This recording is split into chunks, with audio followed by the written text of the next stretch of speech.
नमस्कार भारत, जय हिंद साथियों। कैसे हैं आप सभी? आशा करता हूं कि आप बहुत अच्छे होंगे एंड अपनी पढ़ाई को बहुत ही अच्छी तरीके से कर रहे होंगे। Robert browning, name of optimistic, एक आशावाद का नाम, एक ऐसा नाम जिसके हर वाक्य में आशावाद झलकता हो। अगर आपसे कहा जाए कि रॉबर्ट ब्राउनिंग कौन से कवि थे, तो ये पेसिमिस्ट नहीं थे, ऑप्टिमिस्ट थे। ऑप्टिमिस्ट का मतलब होता है आशावादी। रोमांटिक एज के थे। और यहाँ पर जैसे ही हम बात करते हैं रॉबर्ट ब्राउनिंग की, तो तीन शब्द आ जाने चाहिए इनसे शब्द। एक तो होता है ऑप्टिमिस्टिक।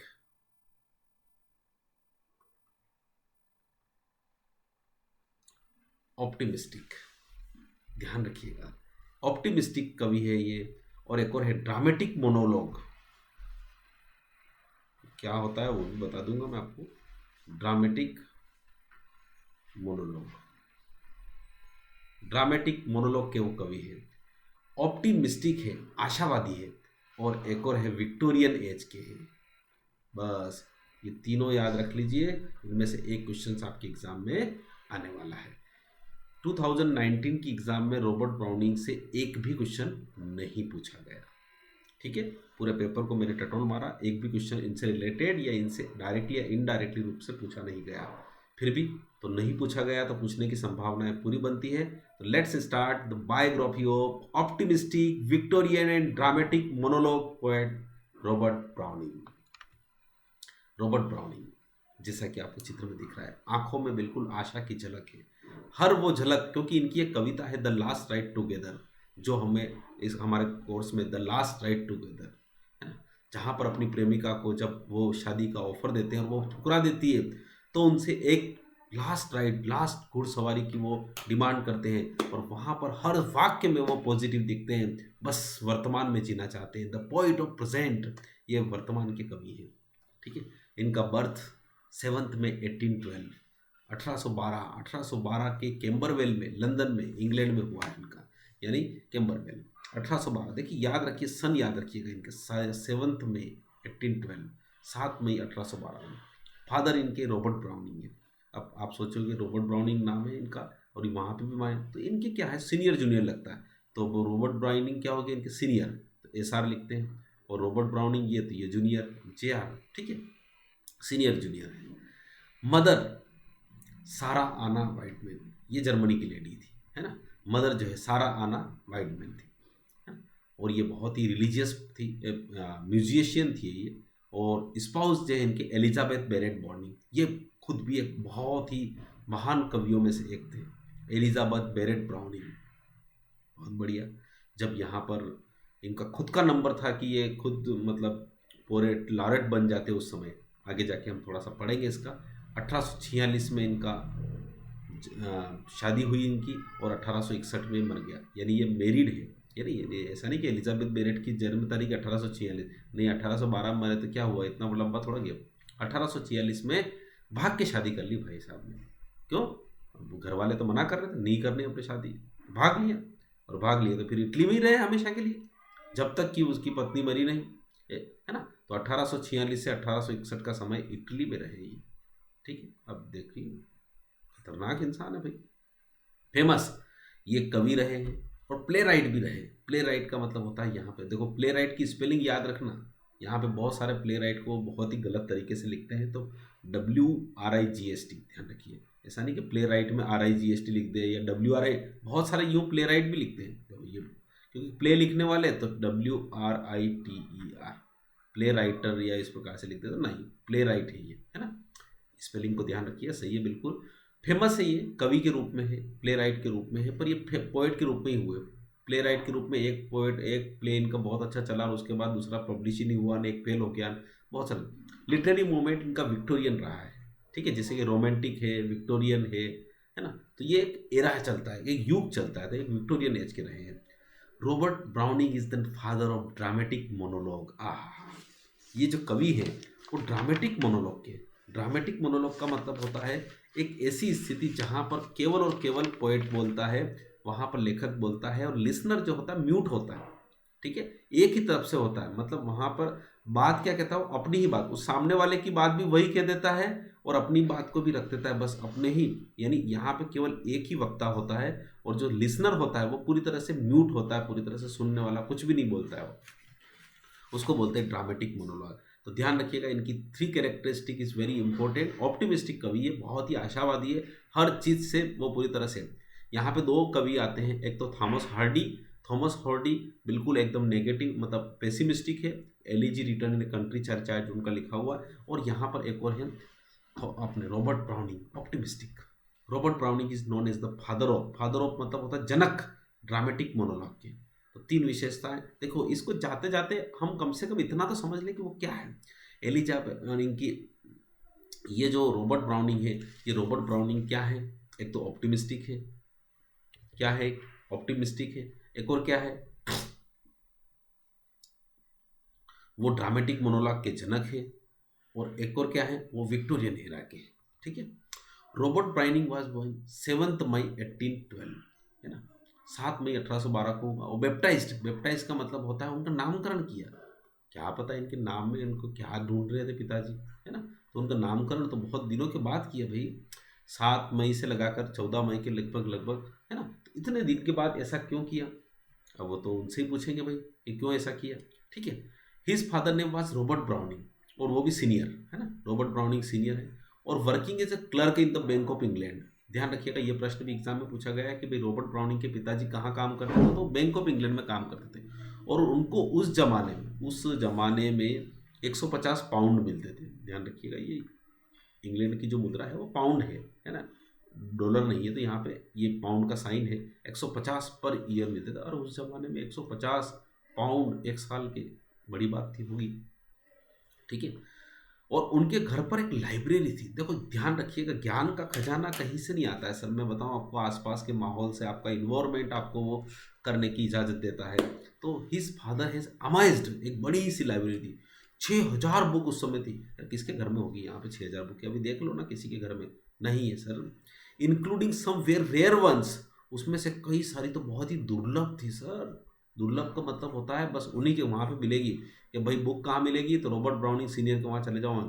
विच बिकेम, जो कि बना basis of the younger Roberts education at home.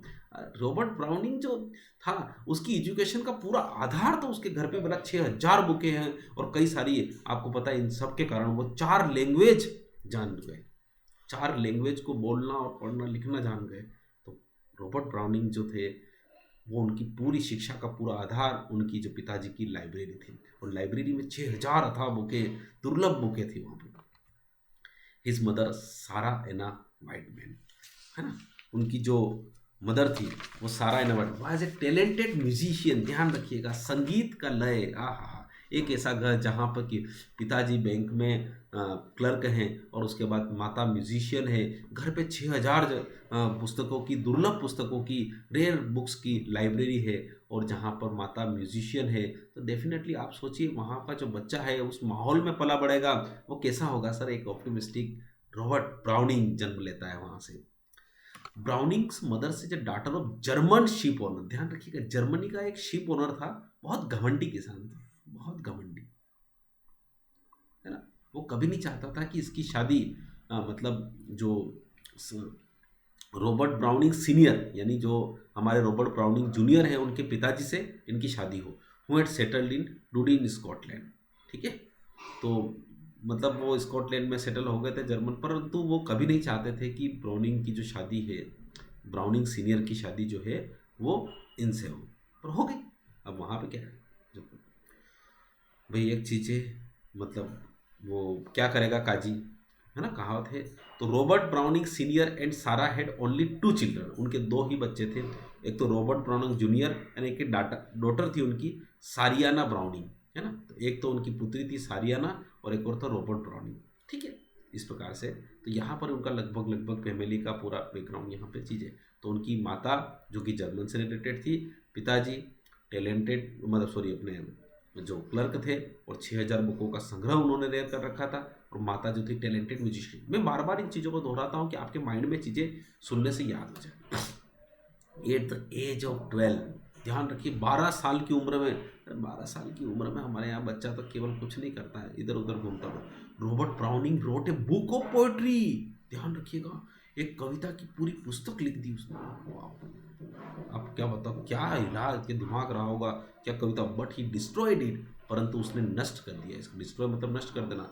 It as he could not find any publisher, क्योंकि उसको पब्लिशर नहीं मिला। क्योंकि भाई पोएट्री तो लिख दी, पर उसको छापने के लिए कोई पब्लिशर तो होना चाहिए। अब 12 साल की बुक को कौन छापेगा, कोई बात नहीं, उन्होंने डिस्ट्रॉय कर दिया। ध्यान रखिएगा, ये क्वेश्चन बहुत इंपॉर्टेंट है। He had learned French, Greek, Italian, and Latin fluently, Dhara Pravah, all by himself by the time he was 14 years old. और उन्होंने लगभग 14 साल की उम्र में ये चारों भाषाएं सीख ली। याद रखिएगा इसको, फ्रेंच, ग्रीक, इटालियन और लेटिन। याद रखिएगा इसको, फ्रेंच को एल, इसको एल को पहले लिख देते हैं, तो लेटिन को एल, जी को जी, लेटिन एल जी, और ए,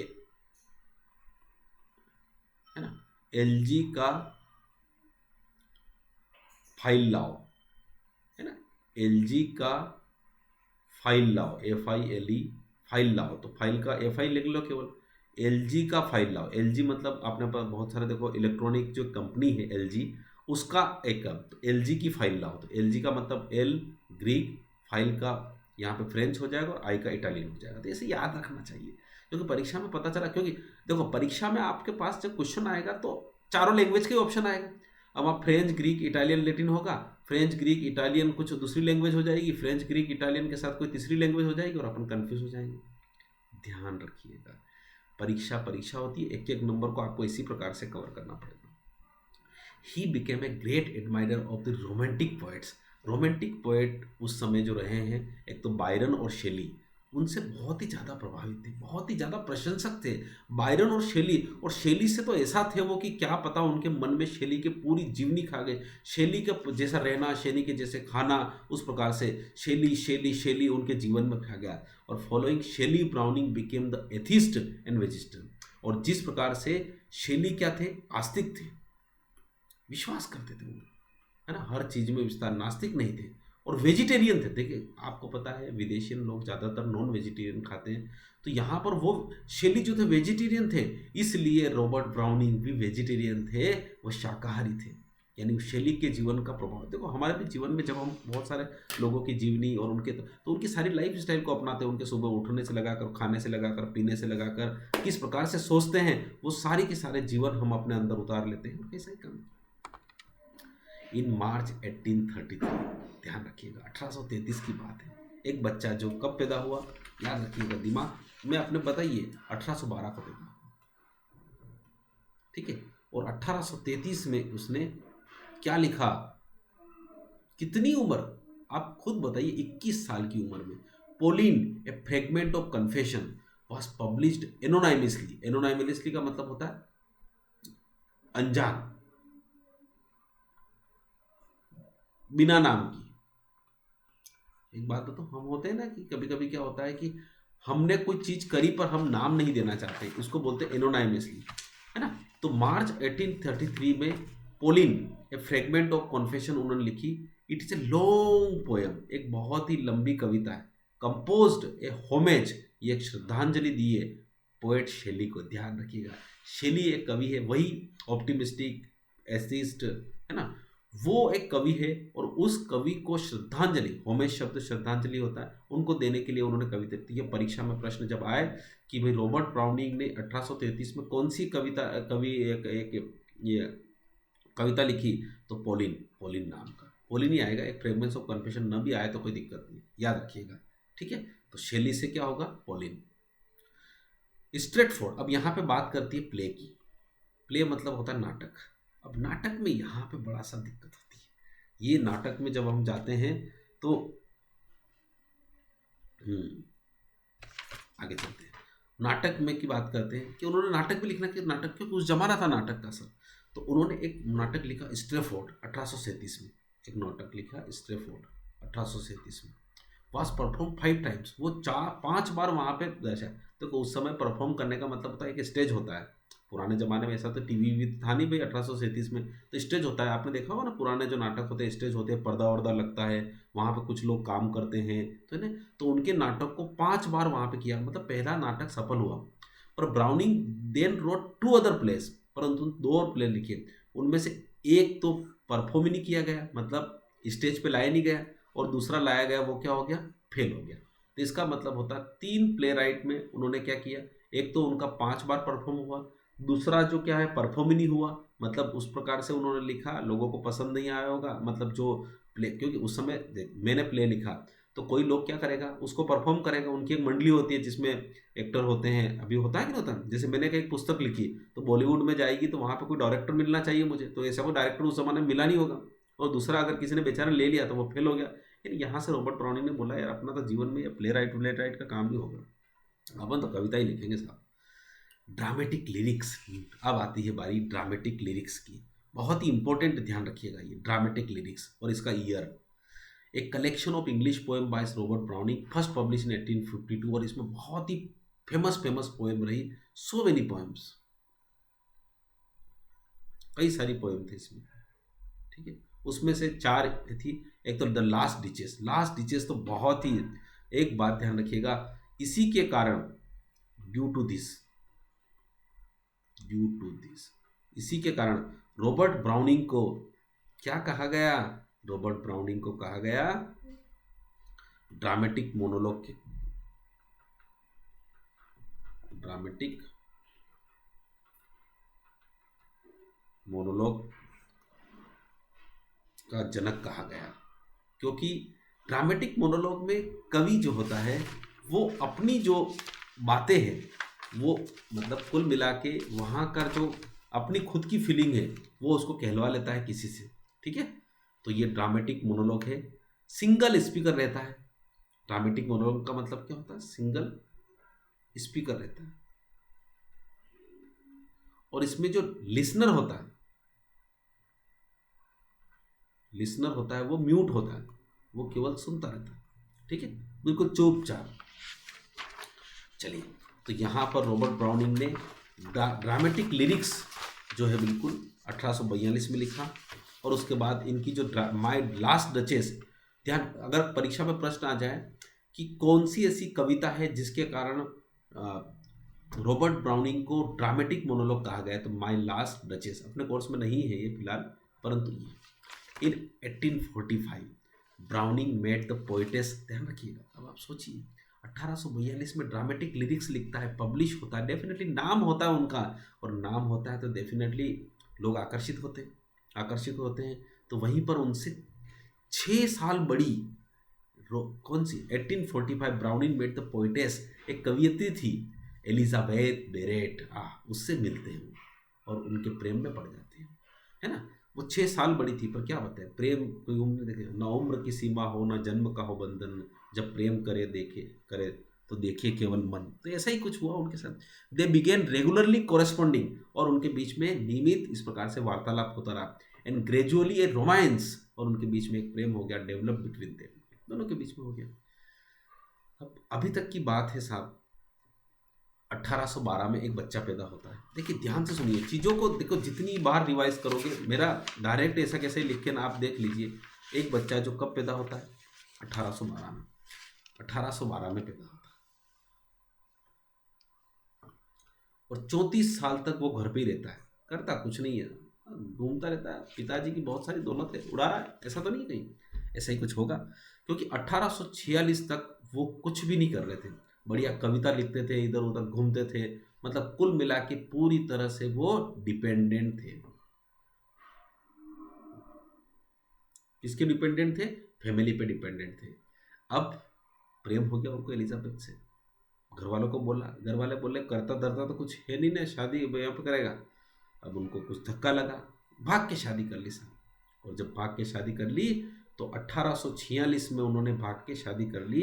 ही lived in Camberwell with his parents and sister till he got married 1846, यानी अपनी सिस्टर के साथ और अपने पेरेंट्स के साथ वो 1846 तक रहे, यानी 34 साल तक की उम्र थी रहे, और उसके बाद शादी कर ली, करनी शादी, भाग के शादी कर ली, देयर ओनली चाइल्ड। और उसके बाद, और ध्यान रखिएगा इसमें एक बात ध्यान रखिएगा, एग्जाम में पूछा जाता है कि वह कहाँ चले गए, तो वो चले गए इटली चले गए सर।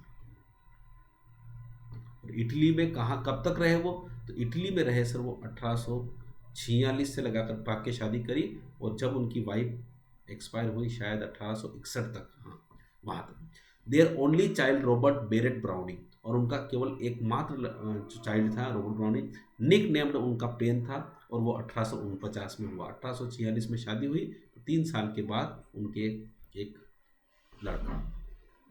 ठीक है, चलिए अब उसके बाद कहते हैं इन 1861 ध्यान रखिए। अब देखो चीज़ें तो जीवन में चलती है। इन 1861 हिज लविंग वाइफ, उनकी जो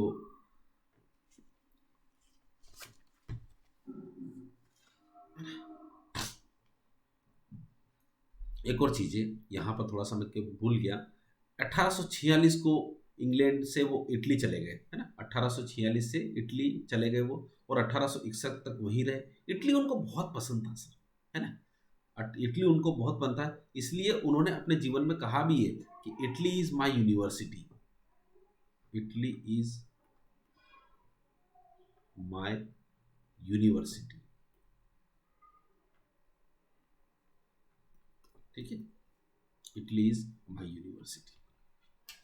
उनकी जो हिज लविंग वाइफ, उसकी प्रेम करने वाली पत्नी एलिजाबेथ डाइड इन फ्लोरेंस। ये फ्लोरेंस एक जगह है ना। फ्लोरेंस एक जगह है कहाँ पे, इटली में। वो 2 जगह रहे इटली में, 2 ही जगह रहे, आगे जाके उनका नाम आएगा मैं बताऊंगा। In the arms of her husband, अपने पति की बाहों में उन्होंने दम तोड़ दिया 1861 में। वो भी एक कविता। आफ्टर द डेथ ऑफ, है ना। अब यहाँ पे बड़े, तो आपको पता है अभी आपको 1843 का एक सन याद होगा, आपको पिछला पढ़ा होगा आपने। 1843 में पोएट लोरेट बनाए गए। पोएट लोरेट किसको बनाया गया था पता ही है, कमेंट करके यहीं पर लिखना। 1843 में विलियम वर्ड्सवर्थ को बनाया गया था। विलियम वर्ड्सवर्थ को पोएट लोरेट बनाया गया था, और विलियम वर्ड्सवर्थ 1850 में एक्सपायर हो गए।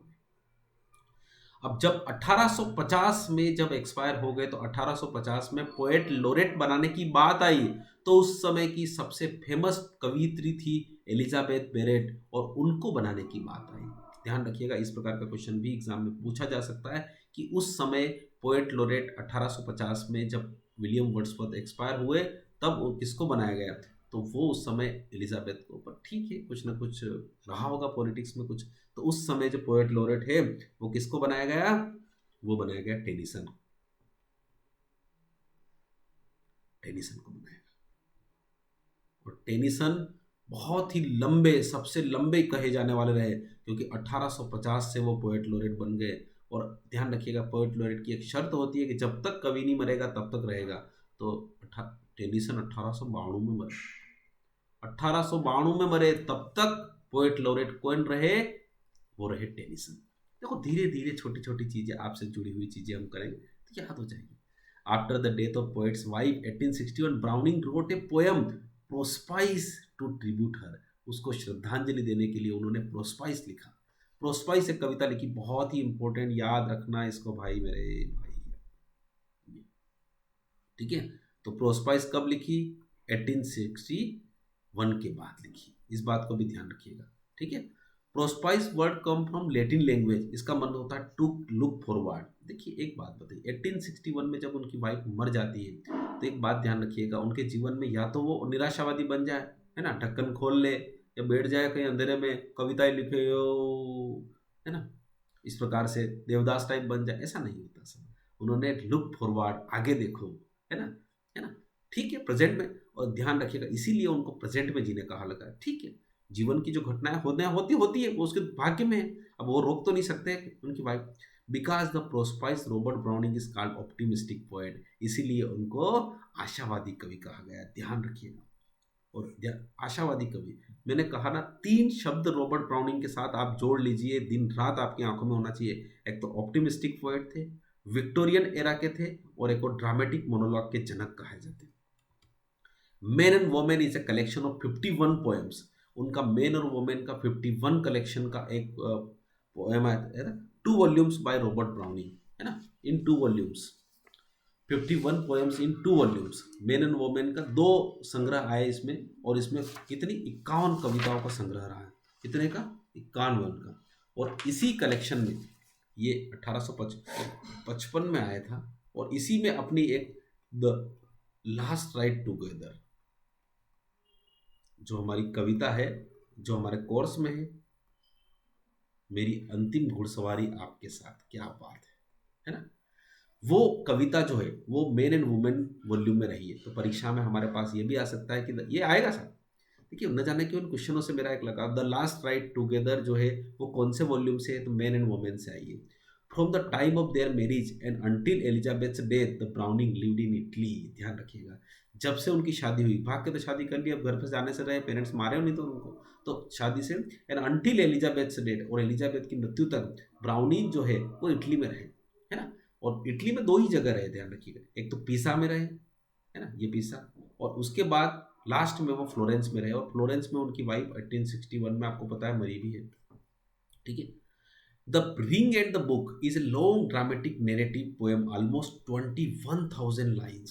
साहब 21,000 लाइनों की कविता लिखी, क्या मतलब क्या रहा होगा कवि का दिमाग सर। और कविता मैं तो कह रहा हूँ वो 110 लाइन की कविता है the last ride together, 11 stanza है, 10 स्टेंजा है, और एक स्टेंजा में 11 लाइनें हैं। जब मैंने उसको पढ़ा तो दिमाग खराब हो गया, ऐसा कैसे लिखा होगा उन्होंने, हर लाइन में बिल्कुल आशावादी है।